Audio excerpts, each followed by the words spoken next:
September 10-ാം തീയതിയിലെ UPSC civil service എക്സാമിന് relevant ആയിട്ടുള്ള കുറച്ച് ടോപ്പിക്കുകളാണ് നമ്മൾ ഡിസ്കസ് ചെയ്യാൻ വേണ്ടി പറയുന്നതായിട്ടുള്ളത്.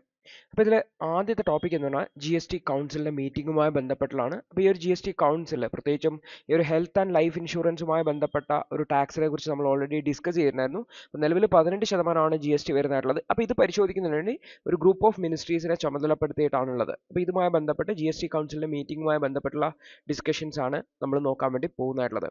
അപ്പോൾ ഒരു പുതിയ ഗ്രൂപ്പ് ഓഫ് മിനിസ്ട്രീസ്, കുറച്ച് മിനിസ്റ്റർമാരുടെ ഒരു ഗ്രൂപ്പിനെ ക്രിയേറ്റ് ചെയ്തിട്ടുണ്ട്. അതായത് ഹെൽത്ത് ഇൻഷുറൻസ് പ്രീമിയം അതുപോലെ ലൈഫ് ഇൻഷുറൻസ് പ്രീമിയത്തിന് മേലെ 18% GST ആണ് നിലവിൽ ഉള്ളത്. അതിനെതിരെ വലിയ ക്രിറ്റിസിസം വന്നിട്ടുണ്ടായിരുന്നു. അപ്പോൾ അതിനെ അഡ്രസ്സ് ചെയ്യാൻ വേണ്ടിയിട്ട് ആണ് എന്ത് ചെയ്യുന്നത്, ഈ ഒരു വിഷയത്തെ പരിശോധിക്കുന്നതിന് വേണ്ടിയിട്ട് ഒരു ഗ്രൂപ്പ് ഓഫ് മിനിസ്ട്രീനെ സെറ്റപ്പ് ചെയ്തിട്ടുണ്ട് എന്നുള്ളതാണ്. അപ്പോൾ GOMന് വേണ്ടിയിട്ട് ഒരു 50 ദിവസത്തെ ഡെഡ് ലൈൻ ആണ് കൊടുത്തിരിക്കുന്നത്. 50 ദിവസത്തിനുള്ളിൽ നിങ്ങൾ പരിശോധിച്ച് നിങ്ങൾ എന്ത് ചെയ്യേണ്ടതായിട്ടുണ്ട്, നിങ്ങൾ തീരുമാനം അറിയിക്കേണ്ടതായിട്ടുണ്ട് പറഞ്ഞു. അപ്പോൾ ഇത്തരത്തിലുള്ള ഈ ഒരു ടാക്സിനെ റെഡ്യൂസ് ചെയ്യുക അല്ലെങ്കിൽ ഇതിനെ അബോളിഷ് ചെയ്യുക എന്നുള്ളത് വഴി എങ്ങനെയാണ് ഈ ഒരു സംഭവം ആൾക്കാരെ എക്കണോമിനെ ബാധിക്കുക, ഗവൺമെൻറ് എങ്ങനെ, കാരണം ഗവൺമെൻറ് വരുമാനക്കുറവാണ്, സോ അതിനെങ്ങനെയാണ് ബാധിക്കുക എന്നുള്ളതാണ് പരിശോധിച്ച് അറിയിക്കാൻ വേണ്ടി പറഞ്ഞിട്ടുള്ളത്. അപ്പോൾ നിലവിലുള്ള മിനിസ്റ്റീരിയൽ ഗ്രൂപ്പിനെ എക്സ്പാൻഡ് ചെയ്യുകയും അതിൽ കുറച്ചുകൂടി അധികം മെമ്പേഴ്സിനെ ഉൾപ്പെടുത്തിക്കൊണ്ടാണ് ഈ ഒരു വിഷയം, പ്രത്യേകിച്ചും ഇൻഷുറൻസ് ടാക്സേഷനുമായി ബന്ധപ്പെട്ട ഈ ഒരു വിഷയം നോക്കാൻ വേണ്ടിയിട്ട് പറഞ്ഞത്. ആദ്യമായിട്ട് സെപ്റ്റംബർ 23 ഇതിൻ്റെ ഒരു ഡിസ്കഷൻ നടക്കും. അതിൻ്റെ തുടർച്ചയായിട്ടാണ് ഈ ഒരു മിനിസ്റ്റീരിയൽ ഗ്രൂപ്പ് കുറച്ചുകൂടി ബെറ്റർ ആയിട്ടുള്ള രീതിയിൽ ഡിസ്കഷൻസ് നടക്കും. അപ്പോൾ പുതിയ GOMന് ഗ്രൂപ്പ് ഓഫ് മിനിസ്റ്റേഴ്സിൻ്റെ മറ്റൊരു വിഷയം കൂടി ഉള്ളതെന്ന് വെച്ചാൽ GST കോമ്പൻസേഷൻ സെസ്സുമായി ബന്ധപ്പെട്ട്, അതായത് GSTയിലുള്ള വരുമാനക്കുറവിനെ കോമ്പൻസേറ്റ് ചെയ്യാൻ വേണ്ടിയിട്ട് സംസ്ഥാനങ്ങൾക്ക് സെൻട്രൽ ഗവൺമെൻറ് പൈസ കൊടുക്കണം. അത് പിരിക്കാൻ വേണ്ടിയിട്ട് ഒരു സെസ് ഇപ്പം നിലവിൽ ഇംപ്ലിമെൻറ്റ് ചെയ്യുന്നുണ്ട്. GST കോമ്പൻസേഷൻ സെസ് ആണെന്ന്. അതിൻ്റെ മേലെയുള്ള ഡിസ്കഷൻസ് നടക്കും. കാരണം GST കോമ്പൻസേഷൻ സ്റ്റേറ്റ്സിനെ 2026 വരെ എക്സ്റ്റെൻഡ് ചെയ്തിട്ടുണ്ട്. അപ്പോൾ ഈ ഒരു എക്സ്റ്റെൻഡ് ചെയ്ത കേസിൽ അതുവരെ ഈ സെസ് എക്സ്റ്റെൻഡ് ചെയ്യേണ്ട ആവശ്യമുണ്ടോ, എന്താണ് ഇതിൻ്റെ കാര്യങ്ങൾ എന്നുള്ളതും ഡീറ്റെയിൽ ആയിട്ടുള്ള ഡിസ്കഷൻ നടക്കും എന്ന് പ്രതീക്ഷിക്കാം. അപ്പോൾ ഈ ഒരു 2025 അവസാനത്തോടുകൂടി 2026 ജനുവരിയോടുകൂടി നിലവിലുള്ള പെൻഡിങ്സ് എല്ലാം റീപേ ചെയ്യേണ്ടതായിട്ടുണ്ട്. അതിനുവേണ്ടി ചിലപ്പോൾ ഗവൺമെൻറ് കടമെടുക്കേണ്ട സാഹചര്യം വരുന്നുണ്ട്. സോ ഈ ഒരു GST സെസ്സുമായി ബന്ധപ്പെട്ട കാര്യങ്ങളും ഡിസ്കസ് ചെയ്യും എന്നുള്ളതാണ്. അതുപോലെ തന്നെ ഈ ഒരു സെസ്സുമായി ബന്ധപ്പെട്ടുള്ള അത് ചിലപ്പം കണ്ടിന്യൂ ചെയ്യാനോ ചിലപ്പോൾ അബോളിഷ് ചെയ്യാനുള്ള ഡിസ്കഷൻസ് വരാം എന്നുള്ളതാണ്. മറ്റ് പ്രധാനപ്പെട്ട ഡിസിഷൻസ് GST കൗൺസിലിൻ്റെ മീറ്റിങ്ങിൽ വന്നതെന്ന് വെച്ചാൽ 3 ക്യാൻസർ ഡ്രഗിൻ്റെ GST 12% നിന്നും 5% കുറച്ചിട്ടുണ്ട്. അതുപോലെ തന്നെ കാർ സീറ്റ് കവറുടെ GST എന്ന് പറഞ്ഞാൽ 18% നിന്നും 28% വർദ്ധിപ്പിച്ചു. അതുപോലെ തന്നെ വളരെ സാവറി ആയിട്ടുള്ള സ്നാക്സിൻ്റെത് 18% നിന്നും 12% കുറച്ചിട്ടുണ്ട് എന്നുകൂടി ഓർക്കുക. അതുപോലെ തന്നെ റിയൽ എസ്റ്റേറ്റ് റിലേറ്റഡ് ആയിട്ടുള്ള ഇഷ്യൂവുമായി ബന്ധപ്പെട്ട വിഷയങ്ങളിലും ഈ ഒരു കൺസ്ട്രക്ഷൻ സർവീസസുമായി ബന്ധപ്പെട്ട വിഷയങ്ങളിലും GSTയുടെ റേറ്റുമായി ബന്ധപ്പെട്ട് GOM പരിശോധിക്കും എന്നുള്ളതാണ്. മറ്റൊന്ന് യൂണിവേഴ്സിറ്റീസിൻ്റെ റിസർച്ച് ഫണ്ടുകൾ മേലെ GST എക്സംപ്റ്റ് ചെയ്യണം തുടങ്ങിയിട്ടുള്ള വിഷയങ്ങൾ കാര്യമായിട്ടുള്ള ഡിസ്കഷൻ വന്നിട്ടില്ല. അതുപോലെ തന്നെ ഫോറിൻ എയർലൈൻസ് GST സർവീസസ് അവരുടെ ബ്രാഞ്ച് ഓഫീസസ് വഴി ഇമ്പോർട്ട് ചെയ്യുന്നതുമായി ബന്ധപ്പെട്ട് ഉള്ള കാര്യങ്ങളും എക്സംപ്റ്റ് ചെയ്തിട്ടുണ്ട്. അതുപോലെ തന്നെ സ്റ്റേറ്റ് അഫിലിയേറ്റഡ് ആയിട്ടുള്ള യൂണിവേഴ്സിറ്റികളെയും GSTയിൽ നിന്നും അവർക്ക് കൊടുക്കുന്ന ഫണ്ടുകളും ഈ ഒരു GSTയിൽ നിന്നും എക്സംപ്റ്റ് ചെയ്തിട്ടുണ്ട്. അങ്ങനെ 3 എക്സംഷൻസും വന്നിട്ടുണ്ട് എന്നുള്ളതാണ്. അപ്പോൾ ഈ ഒരു GSTയുടെ റിവിഷൻ നമുക്ക് ഭയങ്കര ഇമ്പോർട്ടൻ്റ് ആയിട്ടുള്ള കാര്യമില്ല, കാരണം ഓരോ ഐറ്റങ്ങൾക്ക് കൂട്ടവും കുറക്കും ഒക്കെ ചെയ്യും. നമ്മൾ ഓർത്ത് വെക്കേണ്ടത് ആ ഒരു GOM ക്രിയേറ്റ് ചെയ്തതുമായി ബന്ധപ്പെട്ട്, അതുപോലെ തന്നെ ഹെൽത്ത് ഇൻഷുറൻസ് അതുപോലെ ലൈഫ് ഇൻഷുറൻസ് പോളിസിയുടെ മേലെ GSTയെ റിവൈസ് ചെയ്യുന്നതുമായി ബന്ധപ്പെട്ടാണ്.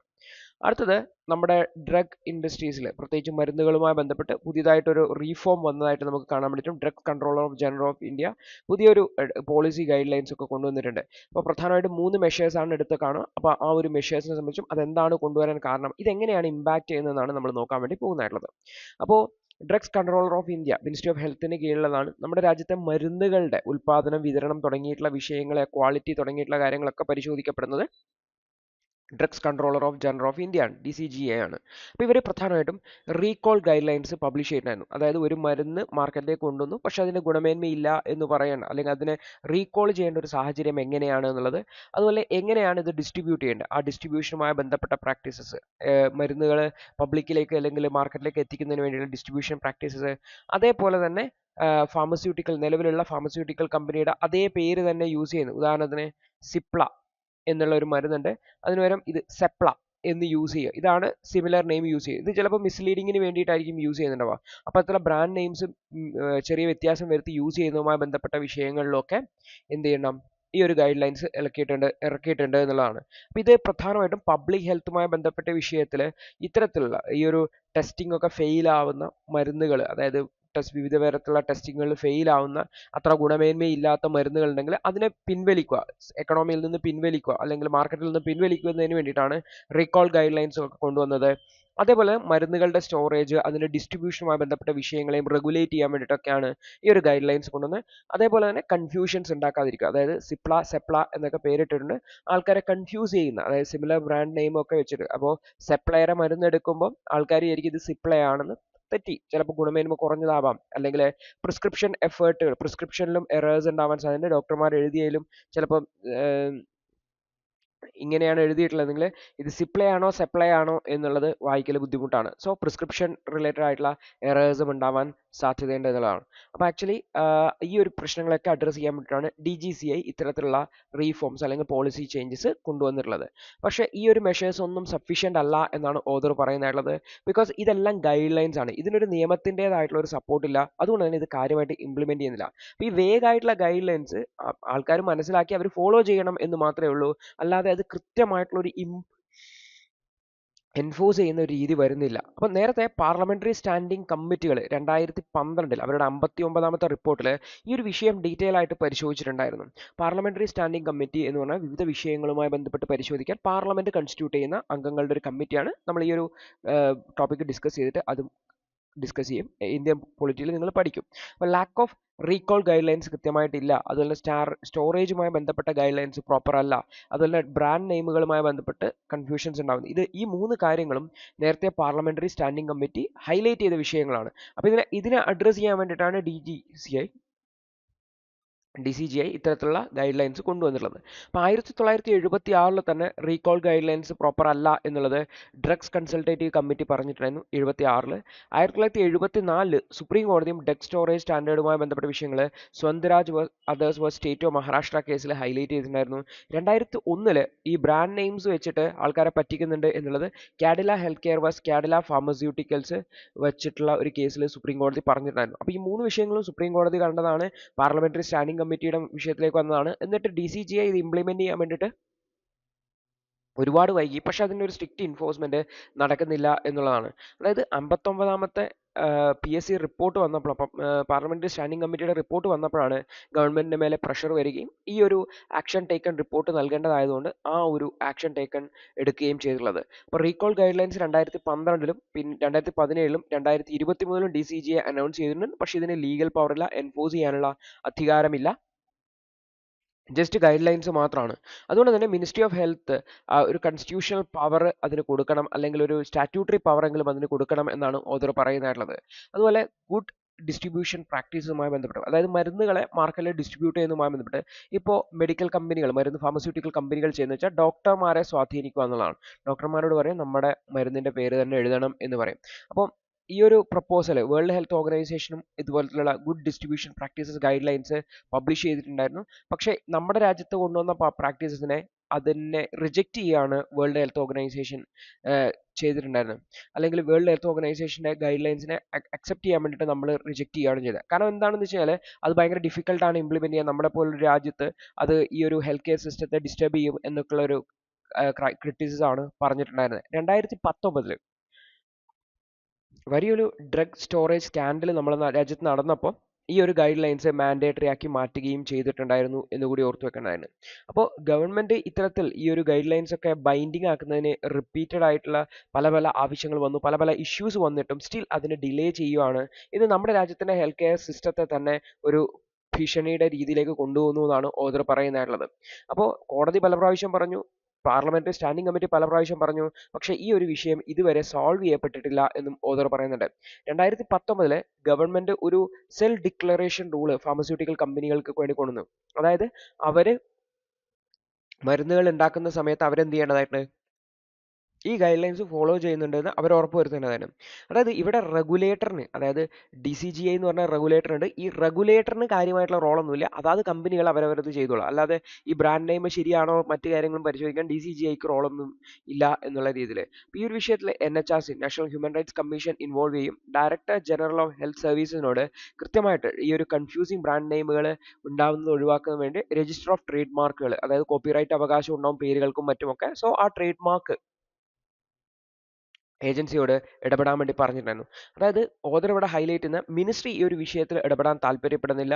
മിനിസ്ട്രിയുടെ ലീഡർഷിപ്പ് ഫെയിലിയർ ആണ്, ഗവൺമെന്റിന്റെ ലീഡർഷിപ്പ് ഫെയിലിയർ ആണ് ഇത്തരത്തിലുള്ള ഇഷ്യൂസിലേക്ക് കാരണമാകുന്നതായിട്ടുള്ളത്. അപ്പോൾ ആക്ച്വലി കൃത്യമായിട്ടുള്ള ഡ്രഗ് റെഗുലേഷൻ കൊണ്ടുവരേണ്ട ഒരു സാഹചര്യമാണ് നമ്മുടെ രാജ്യത്തും എന്നും ഓദർ പറയുന്നുണ്ട്. അപ്പോൾ ഫാർമസ്യൂട്ടിക്കൽ ഇൻഡസ്ട്രീസിലെ സ്റ്റേക്ക് ഹോൾഡേഴ്സിനെ വെച്ച് അവരുമായിട്ട് കൺസൾട്ടേഷൻ നടത്തിക്കൊണ്ട് എഫക്റ്റീവ് ആയിട്ടുള്ള സ്റ്റെപ്പുകൾ എടുക്കേണ്ടതായിട്ടുണ്ട്. അതിനുവേണ്ടിയുള്ള ഒരു ഇന്റർവെൻഷൻ പ്രൈം മിനിസ്റ്റർ ഓഫീസിൽ നിന്ന് നേരിട്ടുണ്ടാവണം എന്നുള്ളതാണ് ഓദർ ഇവിടെ പറയുന്നതായിട്ടുള്ളത്. അപ്പോൾ നമ്മൾ ഓൾറെഡി പറഞ്ഞു പാർലമെന്ററി സ്റ്റാൻഡിംഗ് കമ്മിറ്റിയുടെ റിപ്പോർട്ടിനെ കുറിച്ചല്ലേ. അപ്പോൾ പാർലമെന്ററി സ്റ്റാൻഡിംഗ് കമ്മിറ്റി എന്ന് പറഞ്ഞാൽ നമ്മുടെ പാർലമെന്റ് വിവിധ വിഷയങ്ങളെക്കുറിച്ച് പഠിക്കുന്നതിന് വേണ്ടി മനസ്സിലാക്കുന്നതിന് വേണ്ടിയിട്ടും കൺസ്റ്റിറ്റ്യൂട്ട് ചെയ്യുന്ന ഒരു പാനലാണ്. അപ്പോൾ ഇത് സ്പീക്കറോ അല്ലെങ്കിൽ ചെയർമാനോ, അതായത് രാജ്യസഭയിലോ ലോക്സഭയിലോ ഒക്കെ ഇത്തരത്തിലുള്ള സ്റ്റാൻഡിംഗ് കമ്മിറ്റികൾ ഉണ്ടാക്കാൻ വേണ്ടി പറ്റും. അപ്പോൾ ഇത് സ്പീക്കറോ ചെയർമാൻ്റെയോ ഡയറക്ഷനിലാണ് വർക്ക് ചെയ്യുന്നതായിട്ടുള്ളത്. അതിനുശേഷം പഠനത്തിന് ശേഷം റിപ്പോർട്ട് സ്പീക്കറോ ചെയർമാനോ തന്നെ ആരാണോ അപ്പോയിന്റ് ചെയ്യുന്നത് അവർക്കാണ് കൊടുക്കുന്നതായിട്ടുള്ളത്. അപ്പോൾ ഇത് ആക്ച്വലി ബ്രിട്ടീഷ് പാർലമെന്റ് എന്നുള്ള ഒറിജിൻ ആണ്. അപ്പോൾ ഇത് നമ്മുടെ ആർട്ടിക്കിൾ 105, ആർട്ടിക്കിൾ 118 തുടങ്ങിയിട്ട് ആർട്ടിക്കിളിൽ നിന്നാണ് ഈ ഒരു അധികാരം ഏറ്റെടുക്കുന്നതായിട്ടുള്ളത്. അപ്പോൾ ഇത് ആക്ച്വലി പാർലമെന്ററി സ്റ്റാൻഡിംഗ് കമ്മിറ്റീനെ ഡയറക്ട്ലി നമ്മുടെ കോൺസ്റ്റിറ്റ്യൂഷനിൽ പറയുന്നില്ല. ബട്ട് MP-മാരുടെ പ്രിവിലേജുമായി ബന്ധപ്പെട്ട വിഷയത്തിലാണ്. അതുപോലെ തന്നെ ആർട്ടിക്കിൾ 118 പറയുന്നത് വെച്ചാൽ parliament has a authority to make rules for its own procedure and conduct of business. So പാർലമെന്റിന്റെ പ്രവർത്തനം എളുപ്പമാക്കുന്നതിന് വേണ്ടിയിട്ടാണ് ഇത്തരത്തിലുള്ള പാർലമെന്ററി കമ്മിറ്റികൾ ഫോം ചെയ്യുന്നത് എന്നുള്ളതാണ്. അപ്പോൾ ഇന്ത്യയിൽ പാർലമെന്റിൽ മൾട്ടിപ്പിൾ ടൈപ്സ് കമ്മിറ്റികളുണ്ട്. അപ്പോൾ പല രീതിയിൽ പല തരത്തിലുള്ള മെമ്പർഷിപ്പാണ്. അപ്പോൾ ഇന്ത്യൻ പൊളിറ്റിയിൽ വിവിധ പാർലമെന്ററി കമ്മിറ്റികളെ കുറിച്ച് നിങ്ങൾ ഡീറ്റെയിൽ ആയിട്ട് പഠിക്കും. പക്ഷേ ഓർത്ത് വെക്കുക, പാർലമെന്ററി കമ്മിറ്റികൾ വളരെ എഫക്റ്റീവ് ആയിട്ടുള്ള ഒരു ടൂളാണ്, പ്രത്യേകിച്ചും ഗവൺമെന്റിനെ അക്കൗണ്ടബിൾ ആക്കി നിർത്തുന്നതിന് വേണ്ടിയിട്ട് എന്നുള്ളത്. അപ്പോൾ ഇതിൽ തന്നെ പെർമനന്റ് ആയിട്ടുള്ള കമ്മിറ്റി ഉണ്ട്, അതിനെയാണ് സ്റ്റാൻഡിംഗ് കമ്മിറ്റികൾക്ക്. ചില കമ്മിറ്റികൾ അഡ്ഹോക്ക് കമ്മിറ്റികളുണ്ട്, ടെമ്പററി ആയിട്ടുള്ള ഒരു പ്രത്യേക വിഷയത്തെക്കുറിച്ച് പഠിക്കുന്നതിന് വേണ്ടിയിട്ടുള്ള കമ്മിറ്റികൾ. അപ്പോൾ സ്റ്റാൻഡിംഗ് കമ്മിറ്റീസ് എന്ന് പറഞ്ഞാൽ പെർമനന്റ് കമ്മിറ്റീസ് ആണ്. അപ്പോൾ ഇതിൽ ആൾക്കാർ മാറിക്കൊണ്ടേയിരിക്കും, ബട്ട് ആ കമ്മിറ്റി എല്ലാ വർഷവും അവിടെ തന്നെ ഉണ്ടാവും എന്നുള്ളതാണ്. അഡ്ഹോക്ക് കമ്മിറ്റീസ് ടെമ്പററി കമ്മിറ്റീസ് ആണ്. ഒരു പ്രത്യേക വിഷയം പഠിക്കാൻ വേണ്ടിയിട്ടാണ് അവരെ അപ്പോയിന്റ് ചെയ്യുന്നത്. ആ വിഷയം കഴിഞ്ഞ് കഴിഞ്ഞാൽ അവർ ആ ഒരു കമ്മിറ്റി ഇല്ലാതാവും എന്ന് കൂടി ഓർത്ത് വെക്കാം. അടുത്തൊരു വാർത്ത, നമ്മുടെ രാജ്യത്ത് സെൻസസ് നടക്കാനുള്ള നടപടികൾ സ്പീഡപ്പ് ചെയ്യുന്നു എന്ന രീതിയിൽ വന്നിട്ടുള്ള ഒരു വാർത്തയാണ്. അപ്പോൾ നമുക്ക് നോക്കാം എന്താണ് ഇങ്ങനെ സെൻസസ് സ്പീഡപ്പ് ചെയ്യാൻ സാധ്യതയുണ്ട് എന്ന് പറയാൻ കാരണം എന്നുള്ളത്. ദി ഹിന്ദുവിന്റെ ഇന്നത്തെ വിശകലനം കണ്ടതിന് നന്ദി. നിങ്ങൾക്ക് ഇത് സഹായകരമായെന്ന് വിശ്വസിക്കുന്നു. ഇന്നത്തെ ബാക്കിയുള്ള വാർത്തകളുടെ വിശകലനത്തിനു വേണ്ടി ഞങ്ങളുടെ ന്യൂസ് അനാലിസിസ് ക്ലാസ്സിൽ ജോയിൻ ചെയ്ത് പഠിക്കാവുന്നതാണ്. ഒരു മാസം വെറും 159 രൂപയ്ക്ക് നിങ്ങളുടെ UPSC തയ്യാറെടുപ്പിന് ആവശ്യമായ എല്ലാ പ്രധാന വിശദാംശങ്ങളും ഉൾക്കൊള്ളുന്ന ഒരു സമഗ്രമായ ന്യൂസ് അനാലിസിസ് നിങ്ങൾക്ക് മലയാളത്തിൽ ലഭിക്കും. കൂടാതെ സിവിൽ സർവീസിനു വേണ്ടിയുള്ള ജനറൽ സ്റ്റഡീസ് ക്ലാസുകൾ കൂടി മലയാളത്തിൽ മനസ്സിലാക്കി പഠിക്കാൻ ഞങ്ങളുടെ ലേണേഴ്സ് അൺലിമിറ്റഡ് ക്ലാസ്സിൽ ജോയിൻ ചെയ്യാം. മാസം വെറും 1500 രൂപയ്ക്ക്.